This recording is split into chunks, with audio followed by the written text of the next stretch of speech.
Cylinder பயன்படுத்தும் நபர்கள் நீங்களா? உடனே இதை அப்டேட் செய்ய வேண்டும்.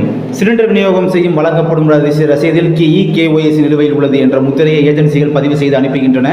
கேஸ் சிலிண்டர் பயனாளர்களின் உண்மை நிலையை அறிய கைவிரல் ரேகை பதிவு செய்ய வேண்டும் என மத்திய அரசு சமீபத்தில் அறிவித்தது. இந்த நிலையில் பயனாளர்கள் பலர் இன்னும் KYC அப்டேட் செய்யவில்லை என கேஸ் ஏஜென்சிகள் தெரிவித்துள்ளன. மேலும் சிலிண்டர் விநியோகம் செய்யும் போது வழங்கப்படும் ரசீதில் KYC நிலுவையில் உள்ளது என்ற முத்திரையை ஏஜென்சிகள் பதிவு செய்து அனுப்புகின்றன. எனவே நீங்கள் இன்னும் KYC அப்டேட் செய்யவில்லை என்றால் உடனடியாக அதனை செய்துவிட வேண்டும்.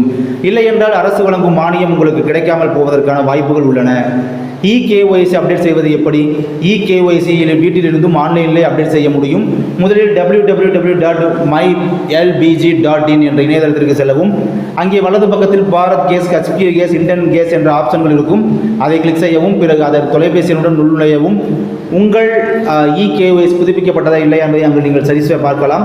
உங்கள் விவரங்கள் தெரியவில்லை என்றால் நீடு KYC என்பதை கிளிக் செய்தால் KYC படிவம் தோன்றும். அதை நிரப்பி உங்களுக்கு கேஸ் ஏஜென்சிகள் கிடைக்கும் ஏஜென்சியிடம் கொடுக்க வேண்டும். ஆன்லைன் படிவத்தை சமர்ப்பித்த 4 முதல் 5 நாட்களுக்குள் உங்களுக்கு KYC செயல்முறை முடிவடையும்.